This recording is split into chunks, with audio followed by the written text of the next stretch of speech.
Hey everyone, welcome back to the Trendcrusher podcast. I'm Peter K. This episode is packed with bangers, so let's get started. Malevolence are out with a new album where only the truth is spoken. If you've heard their past material, well, you will not be disappointed with the intensity of this one. Here's the single from it, So Help Me God.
And that was Malevolence with So Help Me God of their album Where Only the Truth is Spoken.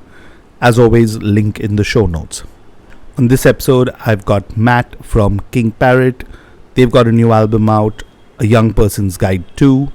We talk about the album, the creative process, being signed to Housecore Records, and also their upcoming tours. Here's my chat with Matt.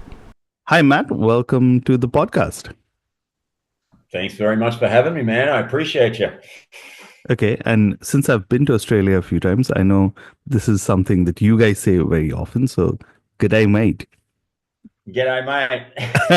You got it down, man. You got it down. But yeah, so we're speaking a few days ahead of the release of your album, A Young Person's Guide to.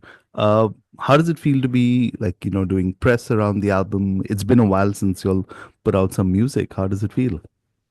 Yeah. No, it's been good, man. It's been pretty hectic, but it's been great. We're just excited to be able to do this again, and it's yeah, like you said, it's been like time just flies at the moment. It seems, but yeah, it was like 2020. We put out our last EP, and I guess during that whole COVID time, it was kind of difficult for anyone to do anything. We couldn't even rehearse or anything like that because of the distance between members and all that sort of stuff. So I think sort of toward the end of 2023, we'd done our first US tour um, since returning, as since being able to come back to America after COVID and all that sort of stuff, and it was it was a big motivating factor for us to want to do some new music. So we kind of we spent the last bit of 2023 and most of 2024 really getting into the studio, writing, pre-production, and recording the new record. And here we are, man. Just got back from Europe like a few weeks back, and we just done a whole bunch of. We did like 33 shows in Europe with Pantera and Power Trip. We did 11 with those guys, and then we did a whole bunch with legendary death metal band Master, and we got to do heaps of Europe with those guys. So yeah, we're excited. Aussie tour kicking off next week, and then we'll do that over the next couple of months, just playing on the weekends and stuff, getting around Australia a bit. And then we'll be back to you guys in the States July 25th, our first show. So, yeah. Yeah, I mean, it sounds really hectic and crazy. So, since you kind of brought up the Europe tour, what was that like? I mean, like, you guys played not only with Pantera, but also Power Trip, Yeah. and you also did tour dates. So, like, again, Europe is a very complete different beast compared to Australia, right? So, Oh, yeah. how do you guys kind of navigate touring there? Well, the first thing was like we were in the middle of summer when we left, and it was so fucking hot. It was so hot here in Australia, and then we flew into Berlin, and it was like -3 degrees, and it was like the biggest shock to the system, man. It was totally brutal. But we got good people, and we. It's not like we haven't done it before. It was great. It was actually great to get back to Europe. We haven't been there for such a long time, and it was just great to be back there and playing some shows. And we were super surprised and super grateful that so many people came back out to see us that had seen us previous, and obviously getting to play shows of the ilk of playing with Pantera and Power Trip. It opens you up to this whole other world of audience and people that are into the band. So we were incredibly grateful for that opportunity and to be able to sort of spread our wings a bit. Okay, and I definitely want to touch upon that a little bit more. But before we kind of get too ahead of ourselves, let's talk about a young person's guide to, right? I mean, one of the things that actually stuck out for me in the press note that I got is they said about a new approach that you all had to the entire studio process. If you could dive a bit into that. Yeah, I think. I mean, like we're a very organic band with the way that we write our music. So we do it the old school way.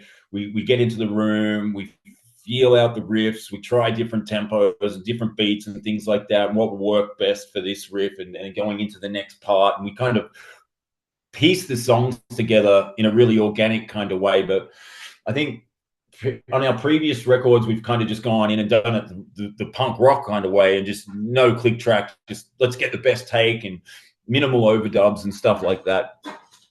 Whereas this time we went through in the pre-production process and we mapped everything out. We click tracked everything, and I think that's sort of sharpened up the sound of the band. I think it's definitely made us sound more. I mean, I don't want to say polished because I don't think we will ever sound like a polished kind of band, but it's definitely made us tighter. It's made the recording sound tighter, and it just gave us a little bit more scope on the back end when we were doing the mix and all that sort of stuff to make it sound more professional and more alive and bigger. So I think that's sort of what we've got on this album. I think it sounds as nasty and as harsh as we've ever sounded, which is something that we never want to lose. But I think it just sounds tighter. I think it sounds tighter, and I think it sounds like a more complete band. It's interesting that you say that, right? Because for me, especially a band like King Parrot, right, where you'll combine all of these sounds. It's not only just like initially I thought y'all were just like grindcore, but you'll also have like thrash elements and all of that. And I've always been fascinated how you'll manage to capture that live sound, so to say, because I feel like, especially with music like this, you want it captured or enjoyed also live, right? And replicating that on a record or trying to give people that is the challenge. Is there an approach that you'll have while writing your music? Because I believe the new album, your guitarist and you kind of put together, Andrew and you. Is there an approach that you'll have before you'll work on the album, or is there like a larger vision that you'll have? How do you kind of go about that? I think not so much. I think we just sort of it's a much it's a mostly collective experience when we're writing the music, and then I think this time around in the studio, we put it all together as a band, and then I think that when you're recording, then it becomes something different again. So this time it was more, we got the drums nailed, we got the drums down, and then we kind of layered everything over the top with the bass and the guitar stuff, and just with regard to everyone's got lives and everyone's got work and all of that sort of stuff, and I think it just sort of so happened that our guitarist and me had the most time available to be able to be in the studio and focus on mixing the album and doing all that stuff, which was something that we're both really passionate about, and we both enjoy the process of mixing and trying to get like just geeking out on guitar tones and stuff like that, and reamping and doing all that sort of shit, that the sort of stuff that unless you're in a band, you probably don't know what the hell I'm talking about. So, we just sort of geeked out on that, and that was something that we really, really enjoyed this time around. We worked with Luke Walton at Danger Tone Studios here in Melbourne, and he's a great engineer, and he's really making a name for himself here in Melbourne. And it was great to be able to, we rehearsed there as well. So we were very comfortable in that studio. All our gear's there, all our stuff's there. So, we felt very comfortable, and we were always knocking around down there every week. We're there every week. So it's great to be able to do some real work there. And I think that was our first opportunity to work with Luke in the studio, so it was great to be able to sort of do that. And then if we do something with him again in the future, like a new record or whatever, it'll be great to be able to sort of explore that and there'll be lots of things that we can streamline now, because we know what we've laid the foundation with this record. Okay. So a couple of questions, right? And especially since you talked about like being deep into the mix process, there's also that thing where, how much is too much, right? Or when do you kind of let go of it? Because otherwise, sometimes I speak to artists and I say, when do you know a song is really done, right? What would you say was that moment where you kind of said that, okay, this is where we're letting go, or this is where the song is ready? What would be that quality? And I don't know if it's a tangible or intangible quality that you can kind of feel, but what would you say? With our music, it's a lot of our songs are kind of short, sharp punches. Like that's the style that we play. So we don't have to sort of, we're not like some band that's going to write a 7-minute song or a 6-minute song or anything like that. It's not going to be that kind of thing. We're never going to do that sort of thing within the scope of our work. So we can kind of, it's an advantage, so to speak. Less is more, almost.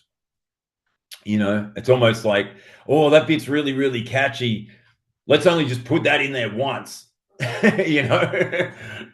than, oh, let's play it 3 or 4 times, and I mean, there's songs that lend themselves to repeating parts and all of that sort of stuff, and you kind of just got to make that call. But we'll always go with the less is more approach, because that's just the style of music that we play, and I think that's a blessing in itself. Like to be able to just go, we're just going to come in, do our thing, smash it out of the park, and then leave. Like that's what we do. So we're blessed in the sense that we can just write these short, sharp blasts that, in my opinion, like that's the sort of music that I enjoy the most. That just comes in, does the bit, you hear the catchy part maybe once or twice, and then the next song starts, and then you want to go back and listen to the whole album again to re-experience it, or that's the stuff that I love the most. So that's kind of what we do. Yeah. Okay, so I think it's time we play a track from the album.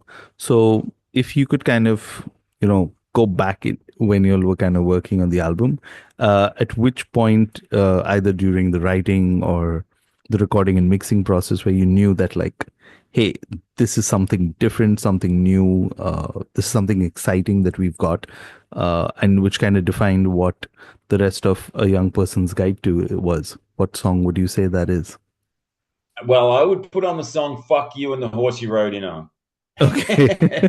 That's the first single video that we released, and I think it's got all the elements of what King Parrot is. It's got some slow, groovy kind of riffs. It's got some fast black metal kind of style build-ups and sections. It's got some breakdown parts, and it's also got a huge chug at the end, which is it's got all the signature King Parrot parts in the song, and it comes together like quite quickly. It's not a long song, but it's got all of those elements in there that we like to use. And it's a song that I'm proud of. It's a song about sort of not one thing in particular, but primarily kind of about my addiction issues that I had in my life previous, and I'm really I'm proud of that song. Awesome. So if you haven't heard it already, here it is.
That was Fuck You and the Horse You Rode In On, and by King Parrot. And I've got Matt here from the band with me.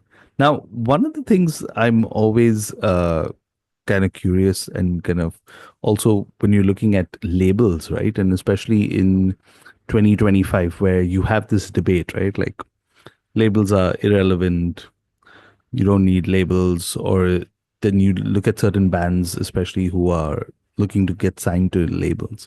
Uh, the album's being released by Housecore Records, and again, that's a label that needs no introduction if you're into the underground or even like into heavy metal, so to say, right? Because you've got Phil and Anselmo at the helm of the label. Tell me about that relationship, right? And being part of the label and how that important that is for a band like yours, especially someone based out of Australia. Yeah, so we've been affiliated with Housecore Records probably for the best part of 10 years now, probably longer, I think.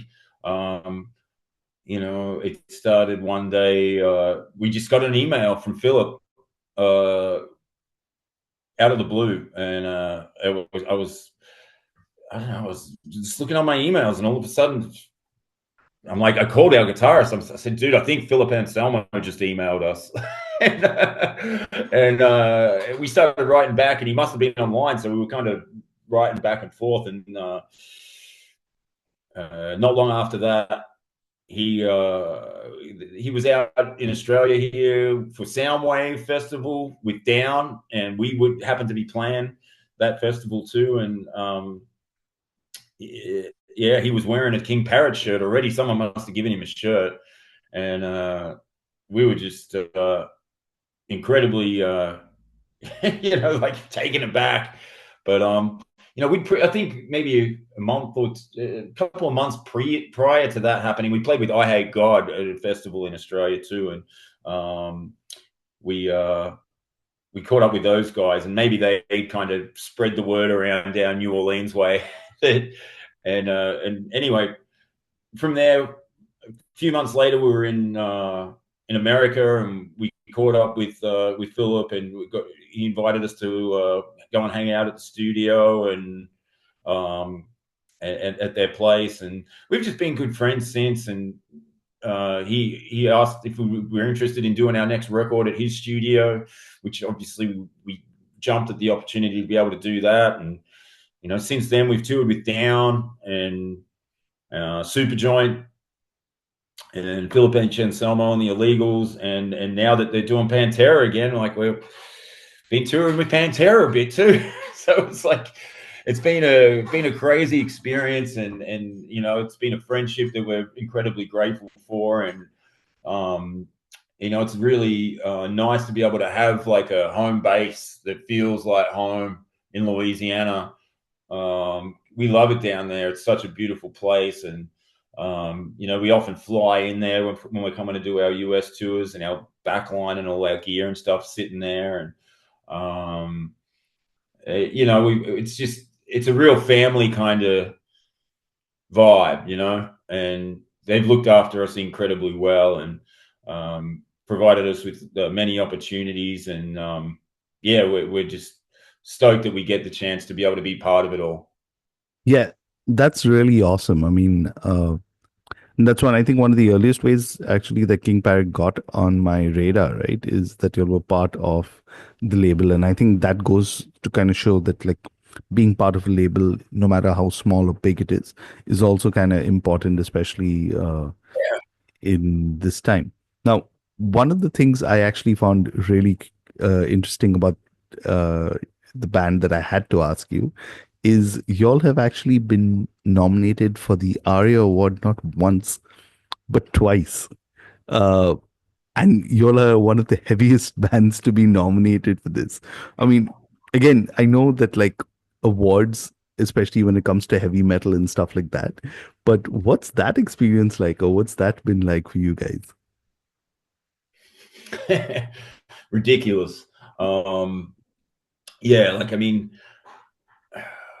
it sort of goes against what we're doing, right? It's almost like it's kind of ridiculous that we would get nominated, but I think the hard work that we put in our willingness to want to tour and play around Australia and play often, and go to places that a lot of bands wouldn't go to, Hmm. like, because Australia is so spread out and such a big country with not a lot of not a lot in between.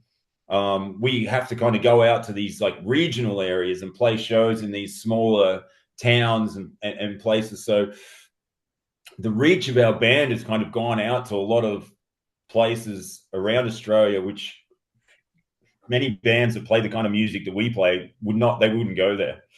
So we've kind of had this like popularity over the years, which has been really cool to see for a more extreme band.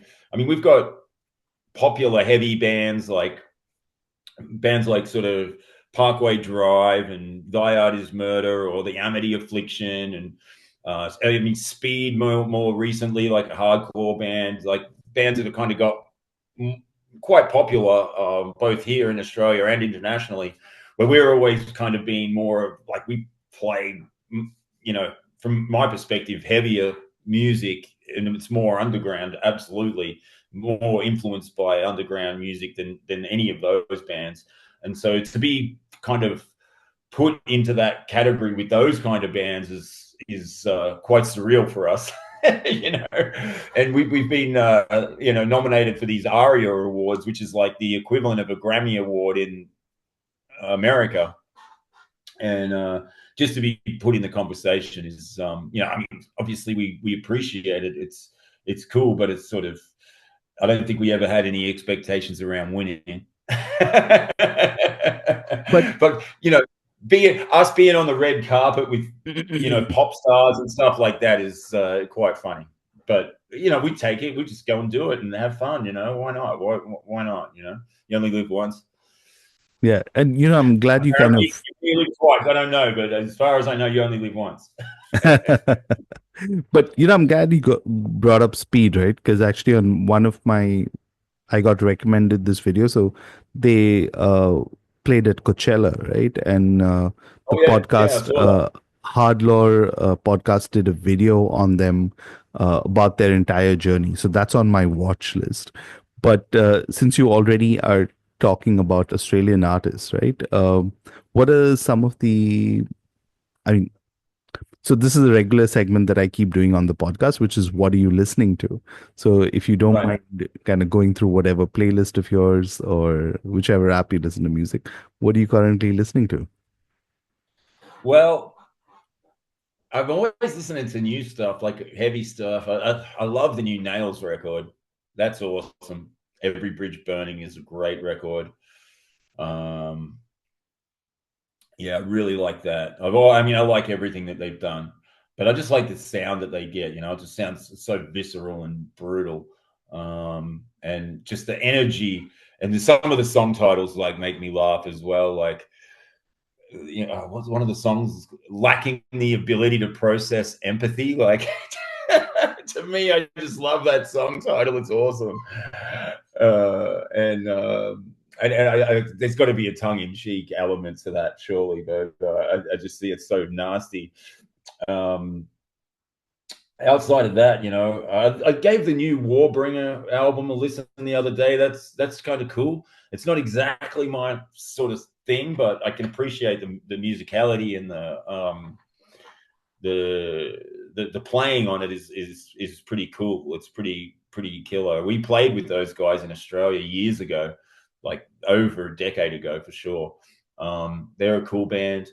What else? Oh, I have to say, like, I mean, obviously the return of Acid Bath has been a big thing, and I've been revisiting all that stuff.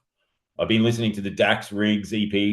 The Acid Bath vocalist, his EP, the solo EP is incredible. I absolutely love that. But also, I revisited a lot of the Power Trip stuff when we were on tour with them over in Europe, just sort of getting refamiliarizing myself with their material, because I just wanted to be able to sort of enjoy watching them play every night when we were on tour with them. So I gave that plenty of airtime recently. Um, but yeah, I mean, I think the one thing that I've been listening to nonstop is that Dax Riggs EP. That's been on my radar big time. I love the songs. I think he didn't put any music out for about 10 or 15 years or something like that. And in an interview that I saw him do recently, he was just talking about how he went away and honed his craft. And holy shit, man, that EP is something. If you haven't listened to it, I highly recommend it. It's great. Awesome. Thanks for that. We're definitely gonna I'm sure all the listeners will also definitely check out some of that music. Um, you kind of talked about this. I definitely want you to dwell a bit more on it as much as you can in terms of touring Australia, right? I mean, Australia is such a vast country, and I think it's such a contrast to a lot of places in the world where it's very densely populated. From what I've seen in Australia, I have never seen as much space as I have in any place, right? In a country like that. So, considering how vast Australia is, and how, again, there are different parts, right? I mean, like all the cities are like literally miles. I mean, if that's even putting Yeah. it in understatement. So, since you'll have an upcoming Australia tour, what is something that you're looking forward to on it? We're going to a few places. Like we're going up to far north Queensland, which is somewhere where we don't get to all that often. You know, we haven't been up there for probably 5 years. So we're going right up to the top of Australia, which is, most bands never go up there. I mean, Australian bands do, but international bands wouldn't go that far. Um, we go out to some regional places. We go out to some regional areas where not a lot of bands get to either, and they're always fun shows. And I think people that are out in those places appreciate it more when you do it. We're also going down to Tasmania, which is going to be awesome. We're playing down there with our friends from Psychroptic, Oh, I who love are them. another. Oh yeah, like one of my really great friends of ours. I do a side project with David and Joe called Crisis Act, which I've got. We've done a couple of EP kind of things together, and we haven't played with Psychroptic for a long time, so that's going to be great to spend a few days with those guys down in Tasmania, which is where they're from. And yeah, that's going to be awesome, man. It's just going to be great to get our new record out and and play some shows behind it, and warm up a little bit in preparation for coming to the States on the 25th of July. Awesome, man. So just last question before we wrap up, right? And I think this will be a great way to end is you've put out six releases over the past 20, I'm sorry, 15 years. How do you kind of look back at this time and all the music that you put out?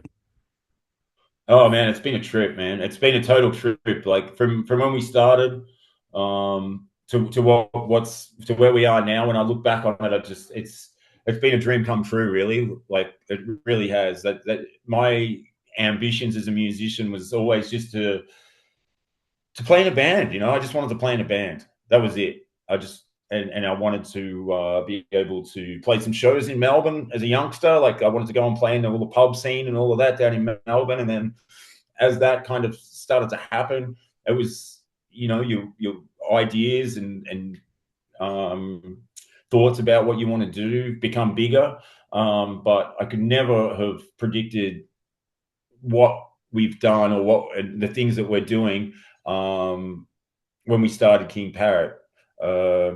The fact that we've been able to go out and tour with bands like Soulfly and Obituary, Testament, share the stage with Carcass, and tour with Voivod and Cattle Decapitation, and all of like Superjoint, Ritual, Down, all the stuff that we've done with Philip, and now we're playing with Pantera and Amon Amarth, and it's been a dream come true, man. And we're incredibly grateful for all the experiences that we've had, and probably surpassed any sort of goals that we had as a band initially. And now it's just sort of like, well, let's just see how far we can go. Let's see how far we can take it. Okay. So, yeah, man, total trip. Awesome, and more power to you guys. Last question, quickly. Okay. For everyone, Matt, who's still tuned in and listening, any final words? Yeah, man, our new record comes out on June the 6th.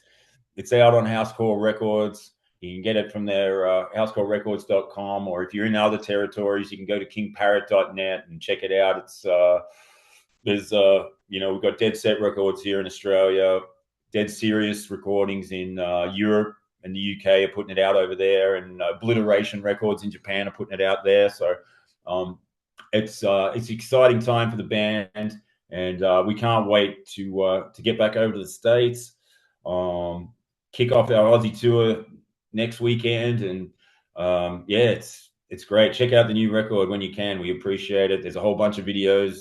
I think we've released 5 singles so far already, so there's whole videos for those and all that on YouTube. So check it out. Awesome. Thanks so much, Matt. Really appreciate you taking time now to speak to me. Absolutely, brother. Thanks so much for your support, and hope to see you at the show sometime. All right. Cheers. And that was Matt from King Parrot.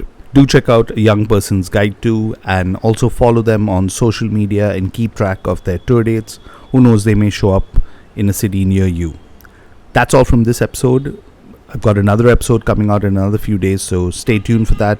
As always, hit subscribe or follow on whichever podcast platform you're listening to this episode on, and also follow me on social media to know when my next episode is out. I'll see you all in a few days. Cheers.